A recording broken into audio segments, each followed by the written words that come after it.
Hello traders, good morning.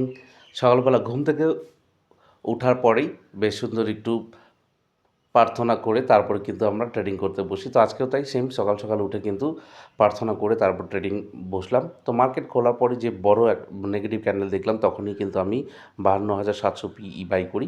তো আমার view কেন ছিল সেটা আমি চার্টে দেখাবো অবশ্যই। তো তারপরেই কিন্তু আমি স্টপ লস আমার হিট করে, হিট করার পরেই আমি কী করি, কিছুক্ষণ বাদেই আবার একটা সিইতে বাই করি। তো চলুন আমরা লজিকটা, যে সকালবেলা লস খাওয়ার, সেই লস খেয়েছি কেন সেটা একটু আমরা দেখে নিই। তো দেখুন, প্রথমেই যে সকালবেলা যে ক্যান্ডেল 5 মিনিটের রয়েছে, 5 মিনিটের ক্যান্ডেলে আমি হচ্ছে স্কাল্পিং করি। তো 5 মিনিটের ক্যান্ডেলে যদি আমরা একটু ভিউটা দেখি তাহলে বুঝতে পারবেন যে আমি কেন ওখানে লস হওয়ার কারণটা কী রয়েছে। তো সকালবেলা দেখুন এই যে বড় ক্যান্ডেলটা ক্লোজ দিয়েছে হচ্ছে নেগেটিভে। তো এখানে একটা সুইং রয়েছে। তো আমি যেই চিন্তা ভাবনা করে এই ট্রেডটা নিলাম, তো এই জায়গাটা একটা ক্যান্ডেল বা ইনসাইড বার ক্যান্ডেল বানিয়েছে। তো এর নিচে থেকেই কী করব, আমি একটা ট্রেড ইনিশিয়েট করেছি। তো এবি এসেছিলো, প্রফিটও দেখাচ্ছিলো। তারপরে কী করব, মার্কেট মুভ নিয়ে নেয়।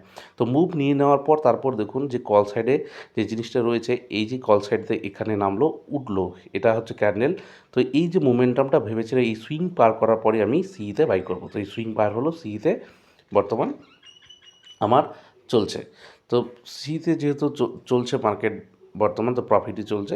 তো দেখি কতটা প্রফিট আমরা নেক্সটে বুক করতে পারি, সেটারও আপডেট অবশ্যই আমরা ভিডিওর মাধ্যমে আপনাদেরকে জানাবো।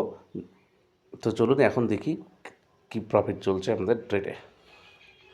ট্রেড অটোমেটিকলি অবশ্যই টার্গেট হিট করে গেলে অবশ্যই আমরা বুক করে বের হয়ে চলে যাব। এটা দেখুন, প্রায় একটা ট্রেডিং 2400 টাকার উপরে, এটাতে 2400 টাকার উপর, 2700 টাকার উপরে প্রফিট চলছে।